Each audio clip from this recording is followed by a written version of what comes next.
Bom, gente, boa tarde a todos presentes. Bom, o Lucas ele tá meio enrolado aqui, já me deixou na função direto, então vamos começar. Eu queria primeiramente aí agradecer a presença, de todos que estão aqui, agradecer a organização por ter me convidado. Acho que tem duas coisas muito importantes nisso, que é, primeiro, você convidar pessoas que estão mais ou menos no início assim das suas carreiras acadêmicas aí, e vir apresentar aquilo que anda pesquisando, que está trabalhando. Eu acho que isso é uma iniciativa legal, importante, porque você não fica repetindo só as mesmas pessoas, que tudo bem, tem sua importância, tem suas pesquisas consolidadas, mas que também abre a oportunidade para a gente ouvir novas vozes. Então, eu acho que é uma iniciativa corajosa, e agradeço a confiança aí, sobretudo na figura aí do Lucas, da Amanda e do Tinho, e todas as outras pessoas também da organização, mas essas são as pessoas que eu tive mais contato. Eu queria, já que a gente começou aqui também com uma apresentação artística, aproveitar aí a oportunidade para dizer que tem uma campanha agora sendo lançada do grupo Vissungo, que é um grupo muito bom da década de 70 aí de música. Tá. Não, isso aí não vai precisar não. Só as imagens, Então, tá, tudo bem, pode tirar. Tá. Não, agora não, porque eu não vou apresentar agora. Tá, valeu. Desculpa aí, gente. Então, esse grupo é um grupo, ele está lançando agora uma campanha do seu disco de vinil e do seu CD, que é o Quilombo Louco. E aí é só legal vocês pesquisarem, quem tiver curiosidade. Eles realizam pesquisas muito boas. Tem um livro aqui vendendo do Espírito Santo, que é do samba ao funk do samba ao funk do Jorjão, e muito legal. E eu queria, nessa oportunidade aqui, deixar o meu apoio. Bom, trouxe alguns livros aqui que eu vou ler algumas coisas. Bom, para iniciar aqui essa conversa, eu estou falando em pé porque eu sou baixinho e essa cadeira também vai me deixar atrás da mesa. Então, eu prefiro falar em pé para a gente poder se ver melhor. Eu preparei aqui um fio da memória da educação brasileira, da história da educação brasileira, para a gente pegar algumas coisas assim bem básicas, e principais das características de vários momentos históricos aqui. Eu queria deixar claro que a minha formação ela não é história, tá? Mas eu tenho a formação na filosofia e na educação, então, de certo modo, eu também estou um pouco respaldado para falar aí desse processo de história da educação brasileira. Então, eu inicio esse fio da memória através aqui da educação dos jesuítas, e pego um período que compreende aqui de 1550 a 1759, e como características principais, a gente vai ter aqui a fundação de escolas indígenas, e de escolas para brancos, escolas jesuítas, a partir dessas missões, das catequeses, e tendo como figura principal um cara chamado Padre Nóbrega, que ele participa ativamente aqui desse processo de aldeamento e da casa de instrução para meninos. Nesse período histórico está se privilegiando o ensino profissional, o artesanal, a leitura e a gramática do português. E nesse ínter aí você tem a consolidação aqui da gramática portuguesa, a filosofia e formação humanitária, nas escolas secundárias que esses jesuítas eles vão fundar aqui. Então, a gente observa aqui que nesse primeiro momento, né, dessa escolarização no nosso país, aqui no Brasil, você não tem ainda uma penetração de uma política pública de fato ou de uma questão racial aqui propriamente dita, a não ser, né, para essas missões de caracterizar uma catequese, né, da igreja. E aí, tem autores, se a gente estudar o autor chamado Fernando de Azevedo, ele vai dizer, né, que aqui a gente já tem caracterizado o início de um sistema formal de ensino, né, mas em contrapartida, outros autores, e inclusive um autor que se chama Francisco Andrade, que foi meu professor no doutorado, ele é um dos críticos, né, a essa visão, dizendo que não, porque você tem ainda escolas esparçadas em poucos lugares, né, que não constitui ainda um sistema, porque você também não tem uma caracterização de passagem de um estágio para o outro, né, como a gente tem hoje em dia, por exemplo, do ensino fundamental para o ensino médio, universitário. Bom, e aí você vai ter essa característica geral. Eu estou dando uma passada rápida aqui, um fio da memória, para poder ir direto ao assunto e respeitar o tempo. Bom, e aí eu passo aqui para uma outra fase, que é as reformas pombalinas, né, que a gente vai ter a expulsão dos jesuítas, eles não mexem aqui, nesse momento, nas primeiras letras, né? Eles vão simplesmente mexer na fundamentação da escola secundária, né?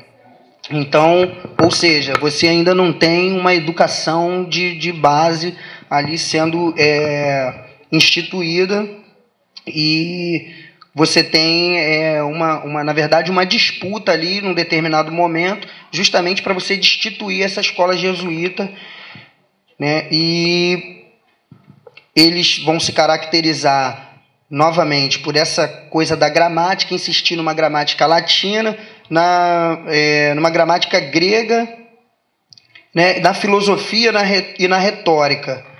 Então, a partir desse momento aqui, você vai tendo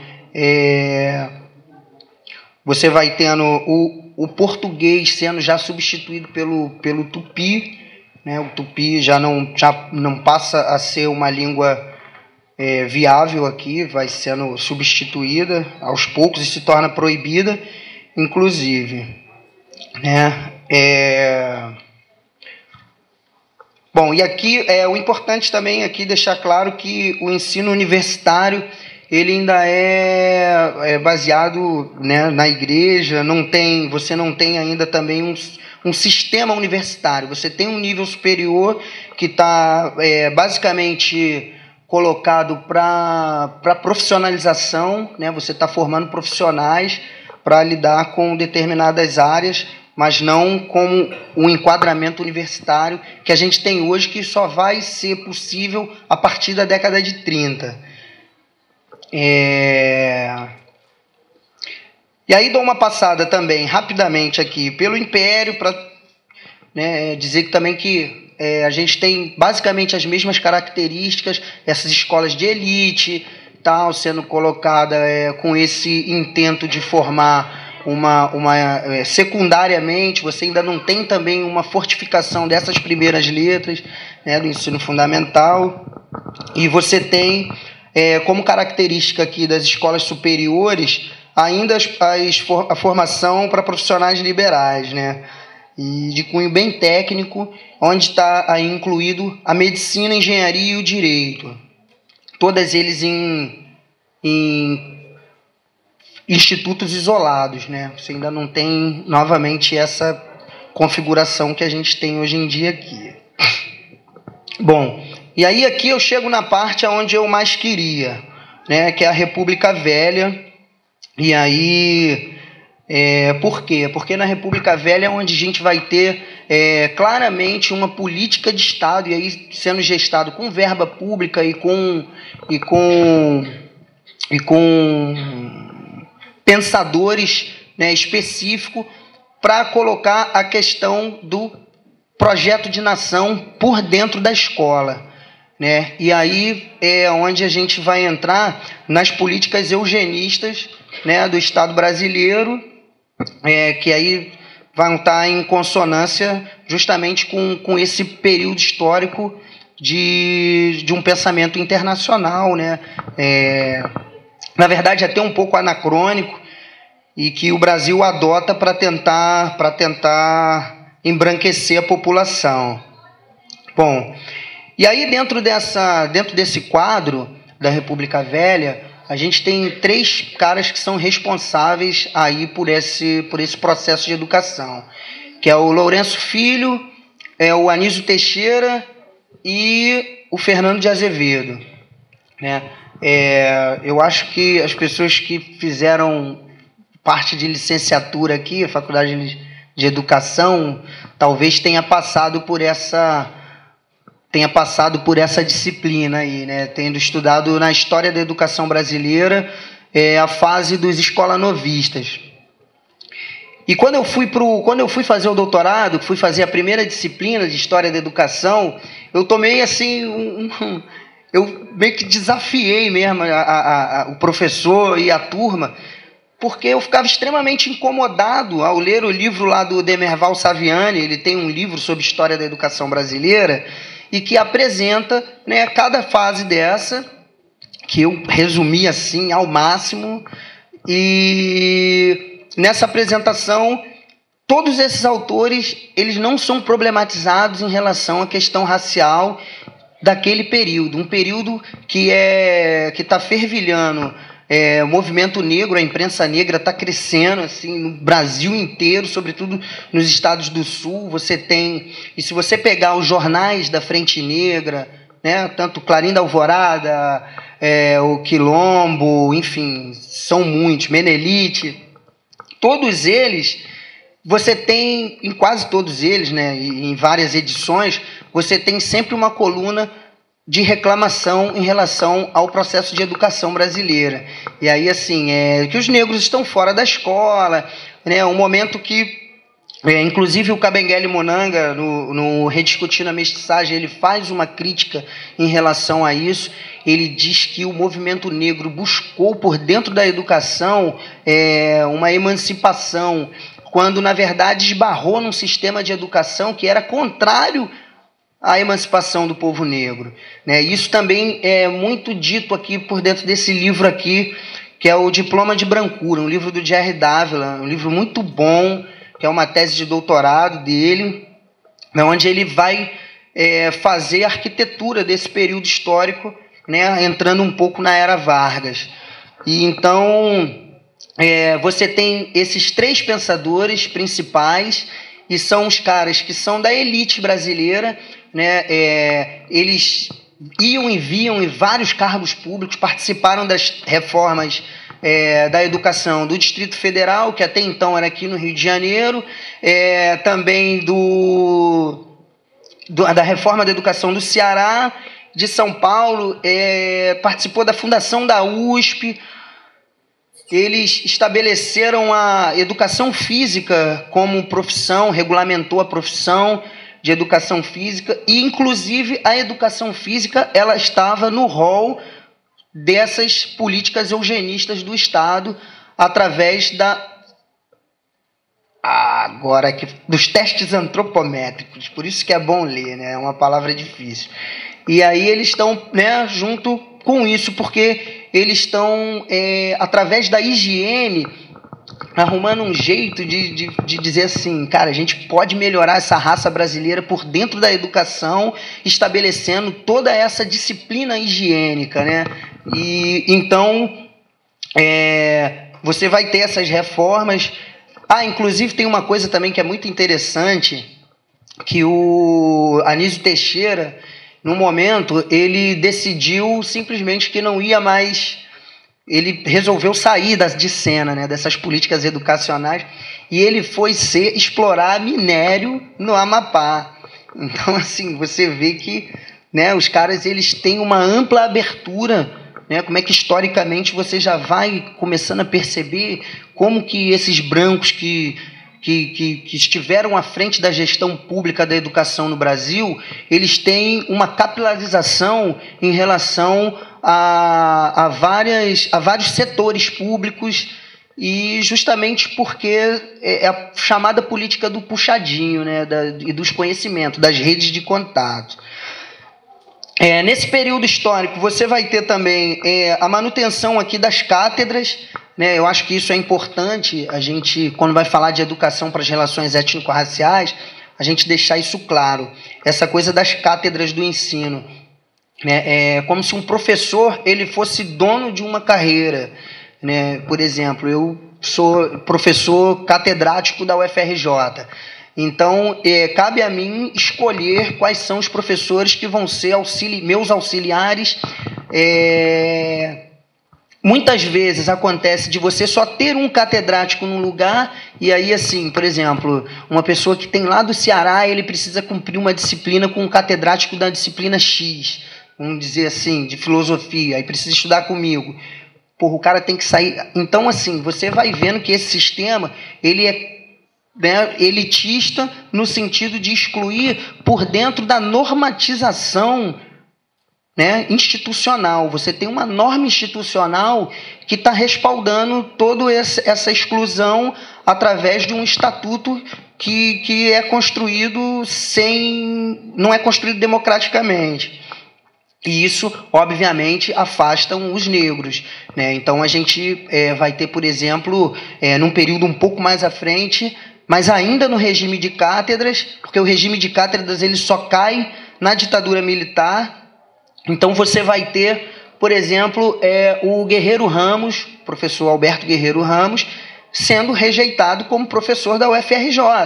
E aí, assim, meramente por uma questão política, onde ele entra num embate em relação à Escola Paulista de Sociologia, né? E traça aquele painel bonito que eu acho que, se todos não souberem, é uma leitura importante, Introdução Crítica à Sociologia Brasileira, onde ele faz aquele quadro da psicopatologia do branco brasileiro. Eu acho que aquilo ali incomodou muita gente naquele período histórico ali, e certamente foi um dispositivo, né, foi um start para ele não ter sido aprovado nesse concurso. Depois ele fez a carreira fora do Brasil, foi para a ONU e tudo mais, né? E aí, esse caso do Guerreiro Ramos, ele já entra no rol de uma outra coisa aqui que eu também preparei, que é o racismo institucional, né? E aí,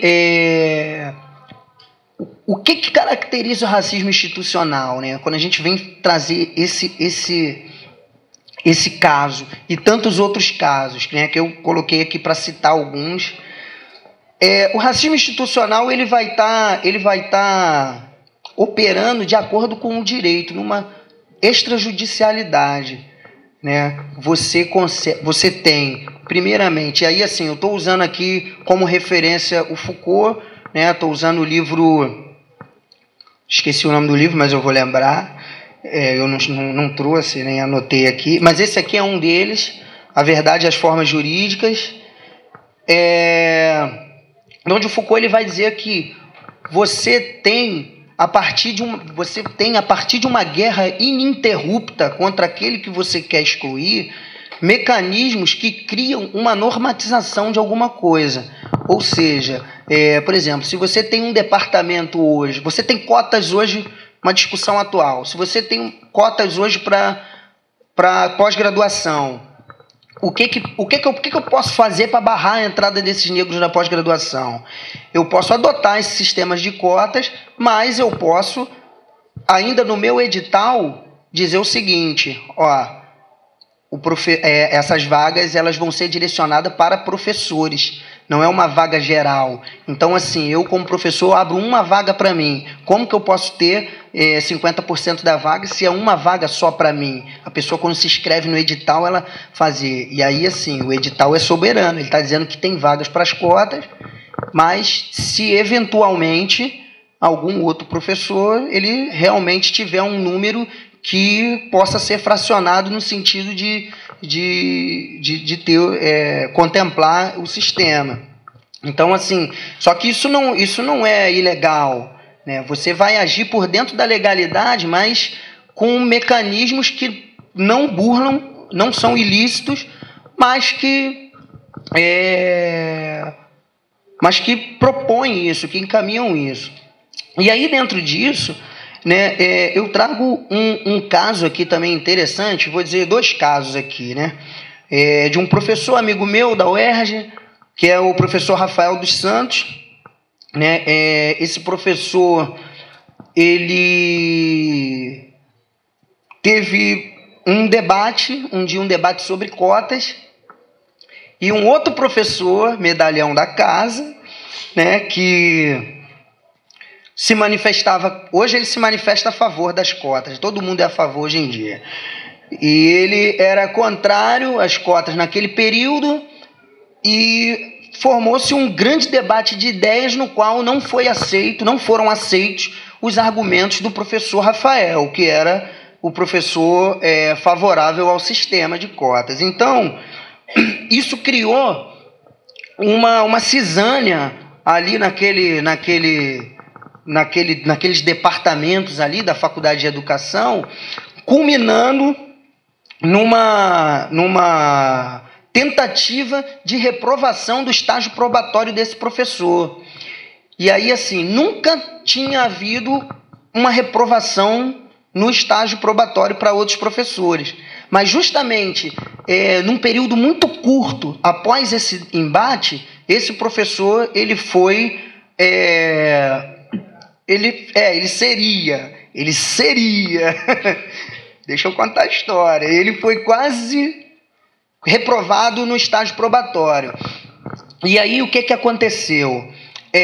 Os argumentos são dos mais diversos, né? E chegando ao ponto de uma professora sugerir um psicólogo para ele, falou que ele estava maluco, ou seja, o preto, né, é sempre o maluco da história, né, sugerindo que ele estava maluco. Então, ainda mais na UERJ, eu estudei lá, né, 2 graduações lá. Então, essa foi a sugestão que foi encaminhada pelo Conselho Departamental.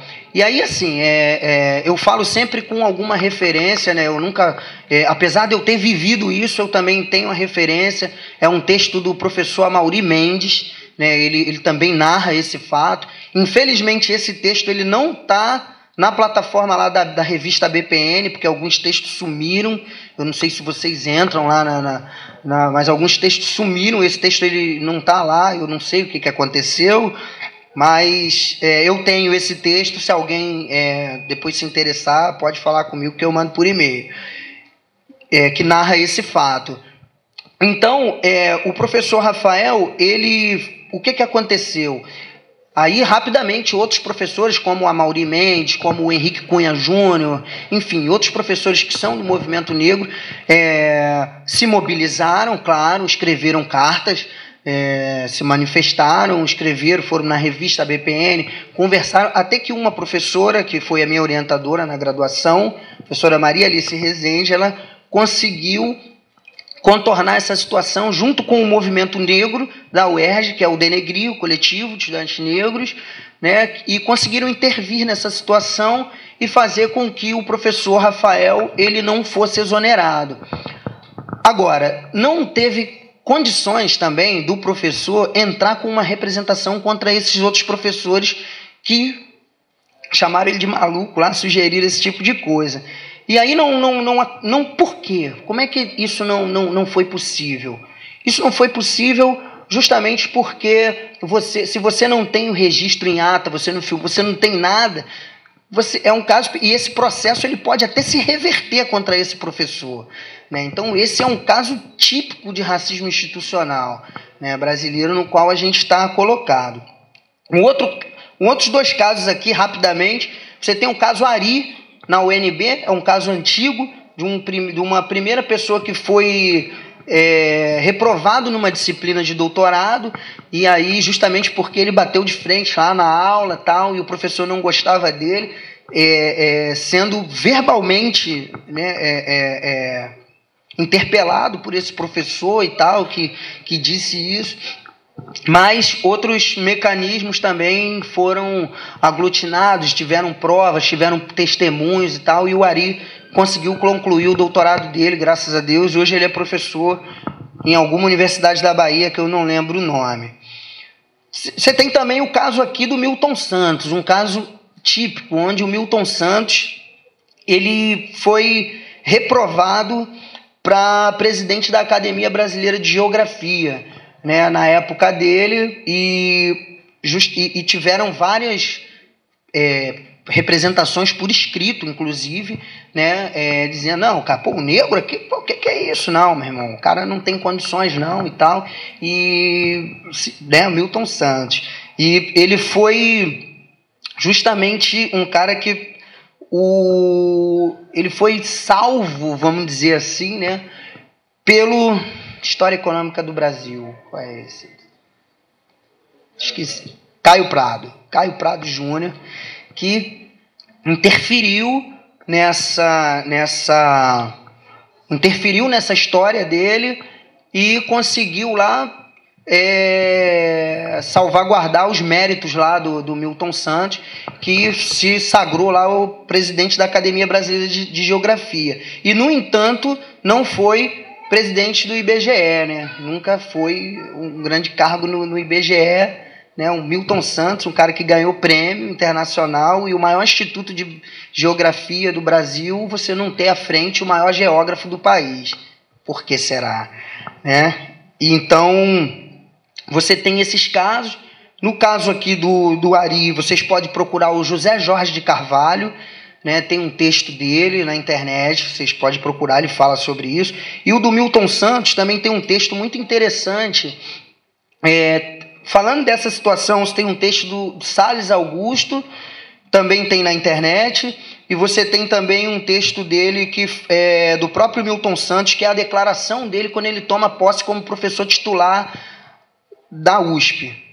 E ele claramente fala ali de racismo institucional através desses grupos corporativos que se formam dentro da universidade, né? Esses departamentos, a maioria que eu acredito que seja universitário, então vocês devem ver isso aí bem claramente na universidade de vocês. Bom, e aí, estou falando rápido porque o tempo ele... beleza, vai me avisando aí. Então, beleza. Eu volto aqui um pouco nessa coisa da República Velha para dizer o seguinte, que você no Brasil teve uma coisa muito interessante também, que o Colégio Pedro II ele foi a escola modelar.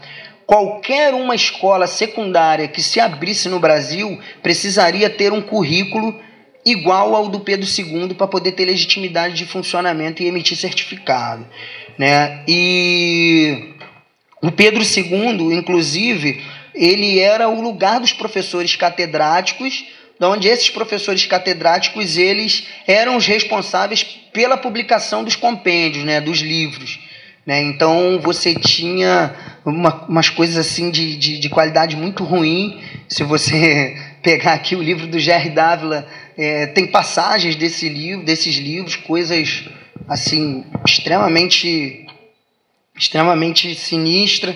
Você também tem um relatório da USP também que é muito bom, só que eu esqueci o nome da professora agora, que ele também fala um pouco sobre isso e traz essas ilustrações, né, para gente perceber.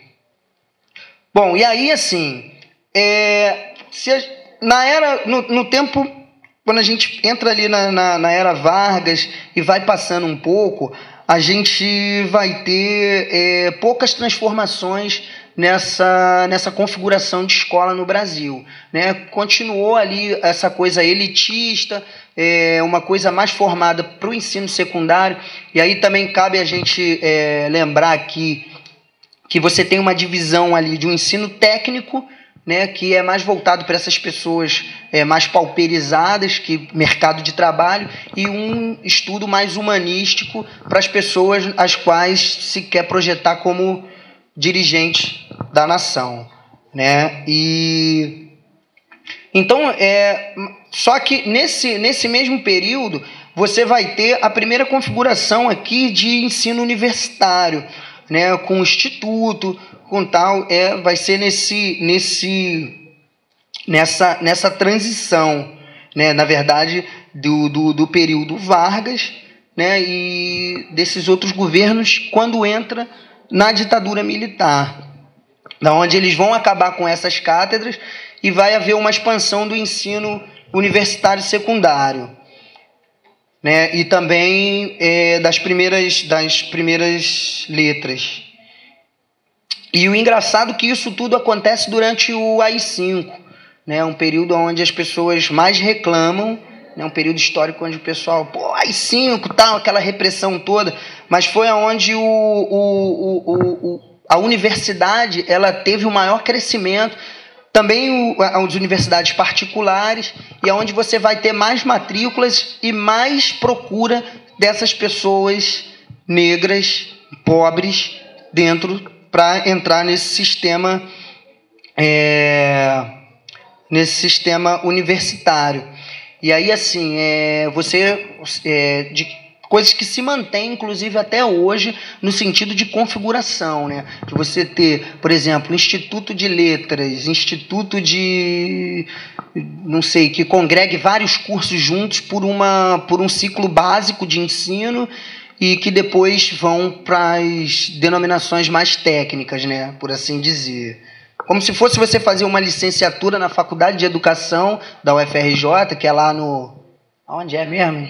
Na Praia Vermelha, e mais ter toda a sua outra parte específica do seu curso em um outro lugar, né? E você vai ter uma eleição para reitor, você vai ter uma verba disponibilizada pública para esse ensino, e a partir desse período também dos militares que você vai ter um crescimento maior, do número de professores, e aí pelos sistemas de contratação. Então, assim, nesse relatório da USP, que eu tomo como referencial aqui, eles vão colocar justamente isso. Eles vão dizer, cara, o ensino ele também vai, através de um corporativismo acadêmico, vai incorporando pessoas que, para se eu usar o português claro, não deveriam estar ali, né, que não têm a competência suficiente, vamos dizer assim, para estar exercendo aquele cargo ali, de professor e tal. E isso é uma dubiedade, né? Justamente porque você vai ter, com o fim das cátedras, uma coisa mais tranquila, vamos dizer assim, mais acessível para o povo ser professor universitário, né? E aí, assim, eu estou sempre pensando aqui no viés racial, estou contando essa história, mas, né, e aí, por quê? Porque o catedrático ele é aquele cara que precisa vir quase com uma tese de livre docência, ele precisa fazer um concurso muito rigoroso, no qual afasta muita gente, né? E aí você vai selecionar e os critérios vão ser cada vez mais subjetivos para quem está na banca ali. E aí isso vai ser um motivo, assim, pelo qual você vai ter poucos professores universitários negros, né, durante um período, né, da história. E aí, assim, como ela me deu aqui um negocinho de 10 minutos, eu vou entrar rapidinho numa análise aqui de umas imagens de livro didático. Acabou que eu não fui no livro didático. Bom, Eu estou lançando esse livro aqui, que é a minha dissertação de mestrado, né, que fala sobre o negro no livro paradidático, e eu faço uma análise filosófica primeiro sobre a construção dos estereótipos negros, tal, e aí vou pegando alguns autores clássicos da filosofia e trazendo um debate em relação a alguns problemas que são encontrados neles e como que isso influencia o pensamento social brasileiro. Né? E depois eu vou falar um pouco da política do livro didático, né? Quando que foi implementada as primeiras políticas de livro didático, como que isso, e cadê os negros, onde estavam os negros, como é que eram representados, participavam dessas comissões, qual é a função do livro didático, qual é a função que ele cumpriu historicamente na escola. Vão ser uns debates que eu vou fazendo e depois eu chego no atual PNLD, que eu vou tentar explicar aqui em 5 minutos. Né? Então, eu analiso 3 livros paradidáticos. Desses 3 livros paradidáticos que eu analiso, um deles, eu encontro alguns problemas e trago algumas sugestões para que isso pudesse ser resolvido. Então, eu trouxe algumas imagens aqui, tanto de positivo e do negativo. Então, vou passar rapidamente, sem entrar aqui no... A luz é apagada? Como é que é isso aí? Tá vendo aí, o pessoal? Tá conseguindo ver? Tá bom? Tá beleza? Desliga a luz.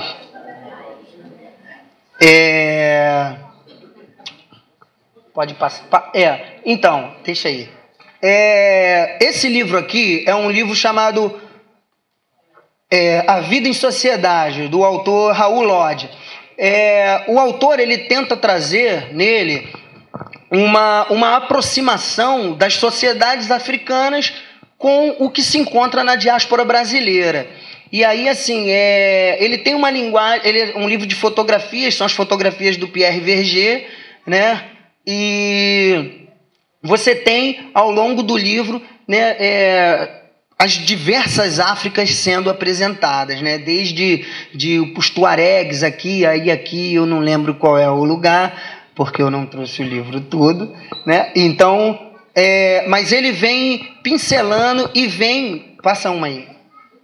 Não, passa, peraí, deixa eu ver, passa aqui. Peraí. Ah, cara, que pena. Ah, não, esse aqui, tudo bem. E aí, assim, tem uma questão importante que ele vem sempre na geografia, não vai dar para ver, tá meio claro ali, né? E foi só essa imagem que veio nessa seleção, foi mal selecionado, eu admito, mas ele traz sempre um mapa informando de onde é cada coisa. E, por exemplo, ele vem com uma imagem o porto, aí esse porto aonde? Na Bahia, em tal lugar, né? Que permite o professor como um instrumento para ele trabalhar história, para ele trabalhar geografia. Ele é interdisciplinar, ele tem uma linguagem fácil para o público que se destina o livro paradidático, e eu classifiquei ele como um bom livro, né? Um bom livro que pode circular nas escolas e tal, e como positivo, por esses e outros motivos. Então, pode passar. Eu vou, então aqui, né, 5 minutos. O Chiquinha Gonzaga, esse foi um livro que eu classifiquei como negativo, né? É um livro que ele vai trazer, ele vai tentar fazer uma biografia da Chiquinha Gonzaga, né? E ele faz parte de uma coleção na qual tem vários outros artistas, aos quais bem poucos são negros, a maioria são os artistas brancos. E a Chiquinha Gonzaga é apresentada como branca. É a Regina Duarte, não é a Regina Duarte que fez o... então, passa. Então, aí ao longo do livro, você vai ter vários problemas em relação a essa identidade racial, né? Ele é filho de uma... Ela é filha de um... Oh, obrigado. Filha de uma negra, né?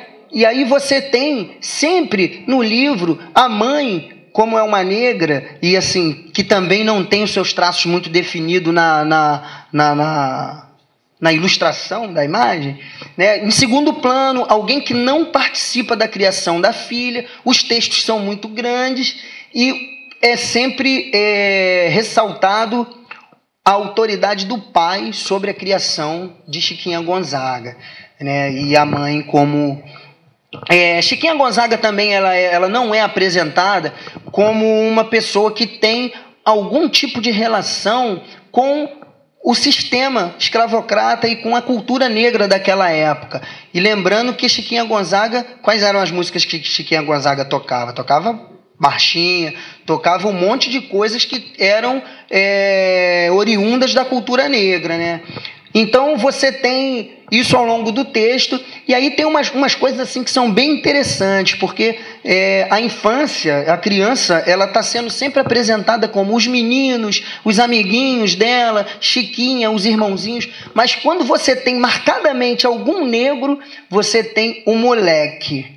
Você tem no texto o moleque escravo, que não está nesse texto. Ah lá, os moleques escravos, né? E você vai ter, né, já uma condição ali, né, ontológica ali da criança negra como escravo e tal. Então, não, eu vou concluir. Então, assim, o que eu apresento como uma alternativa, né?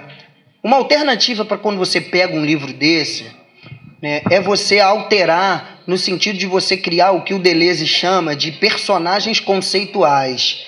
Os personagens conceituais, eles são aqueles personagens que faz uma ponte entre os ditos e os não ditos da história, vamos dizer assim, né? Então, se você cria personagens que não são moleques escravos, você corrige essa linguagem e cria personagens que são, de fato, amiguinhos da Chiquinha Gonzaga e que troca experiência com elas no sentido de apresentar a cultura negra, de potencializar essa negritude dela, você tem uma positivação de uma personagem negra, né, da história, que existiu, de fato, trazendo na escola uma criança negra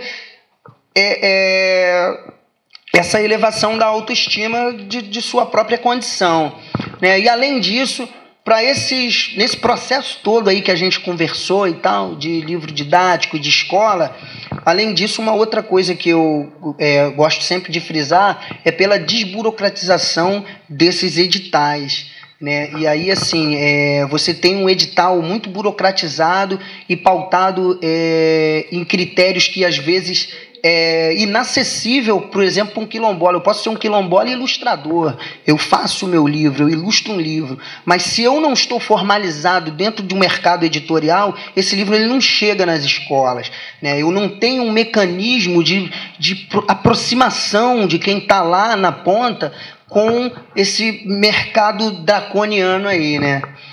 Então, assim, para não tomar mais o tempo de vocês e nem das minhas companheiras aqui, eu queria agradecer mais uma vez, dizer obrigado e espero que tenham questões que a gente possa conversar um pouco mais depois. Obrigado.